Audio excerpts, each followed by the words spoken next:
Hello friend, hi this is your guide. आज हम यहाँ पे आइस बाबा डेली क्विज करंट अफेयर का डिस्कशन करेंगे। ये यूपीएससी प्रीलिम्स के लिए आने वाला जो अपकमिंग यूपीएससी प्रीलिम्स है उसके लिए बहुत हेल्पफुल रहेगा। हम यहाँ पे 5 क्वेश्चन डिस्कस करेंगे। ये डे 2 है आज। सो उनके वेबसाइट पे आप जाकर ये डाउनलोड कर सकते हो। बहुत ही अच्छा इनिशिएटिव उन्होंने किया है यहाँ पे, और डेली वो 5 क्वेश्चंस डालते हैं वहाँ पे। आप देख सकते हो, मैं वही क्वेश्चंस यहाँ पे डिस्कस करूँगा one by one. So first question देखते हैं यहाँ पे। Which of the following statement with respect to the RBI prudential framework for the resolution of the stressed asset is are correct. इसके बारे में पूछा है, RBI prudential framework for the resolution stressed asset, correct sentence पूछा है। तो sentence दिए यहाँ पे, it is applicable to the scheduled commercial bank only. और उसके बाद में bank have a review period of 2 days after a borrower default to decide on the resolution strategy। सो आपको करेक्ट बताना है। सो इसका आंसर है ये दोनों ही गलत है, क्योंकि स्केड्यूल कमर्शियल बैंक्स ओनली नहीं है यहाँ पे, और भी बैंक है, और भी बैंक को अप्लीकेबल होता है। और सेकंड है, bank have the review period 2 days नहीं है, 30 days है, सॉरी। सो हम यहाँ पे देखते हैं डिस्क्रिप्शन में इन्होंने क्या बोला है, banks will now review period of 30 days after a borrower default to decide on the resolution strategy as compared to the 1 day normal earlier. They will also have the freedom to decide whether or not to drag defaulter to insolvency court if resolution does not take place within 128 days or of default. Bank had no such option earlier. कुछ provisions दिए हैं, this direction shall apply to the following entities: scheduled commercial bank excluding RRB, regional rural banks, all India terms financial institution, NABARD, NHB, Exim banks and SIDB, small finance bank, systematically important bank, non-deposit taking non-banking financial company NBSC, NDSI, and deposit taking non-banking and financial companies NBFC, ND। Coming जो initiative है ये किससे related है? सो ये BCIM forum से related है। Option A इसका सही आंसर है। BCIM फोरम के बारे में यहाँ पे हम पढ़ते हैं डिटेल में, क्या है ये exactly. So BCIM forum on regional cooperation, earlier known as a Kunming initiative, इसे कन्मिंग इनिशिएटिव भी बोलते हैं। ट्रैक टू एक्सरसाइज है ये, involving scholar, business leaders,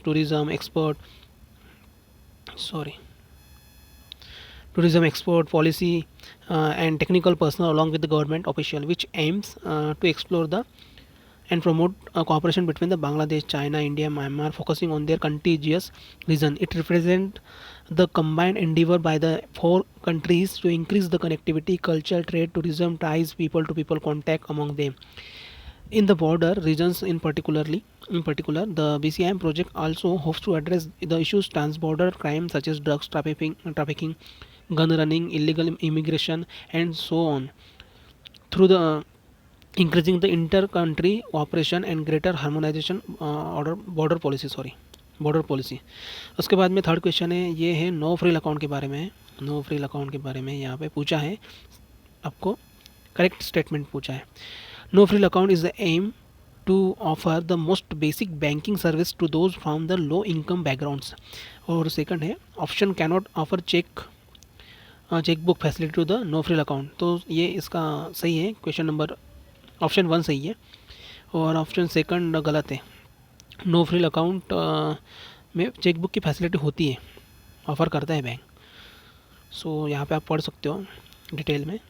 in an attempt at a financial inclusion, the RBI launch the no frill accounts in 2005 में लॉन्च किया था। The no frill account aim to offer the most basic banking services to those from the low income background. The concept was formulated as means of the providing individual from low income backgrounds the opportunity to benefit from the credit and saving programs offered by the most financial institution. RBI has allowed bank to offer the checkbook facility and the other services to the no frills account holder, but said they could not ask such accounts holder to maintain any minimum balance।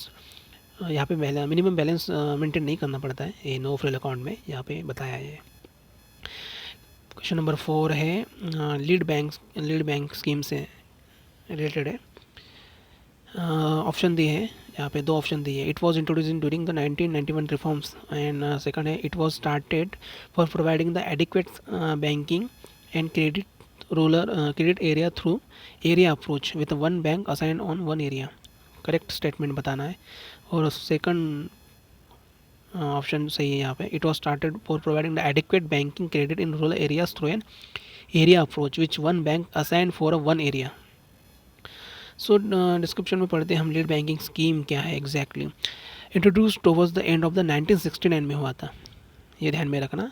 Envisaged assigned for the lead role to the individual bank both in the public sector and the private sector for the district allotted to them, a bank having a relatively large network of branches in the rural areas of the given district and endow with the adequate financial and manpower resources has generally been interested with the lead possibilities of the for that district. Lead bank scheme was started for providing the adequate banking and credit in rural areas through an area approach. Question number 5 है the term additive manufacturing is associated with. So ये 3D printing से related है। Option B सही है इसका, option B. additive manufacturing is an appropriate name to describe the technologies that build 3D object by adding the layer upon layer of the material. so ये fifth question था। ये day 2 का हमने यहाँ पे डिस्कस किया आज।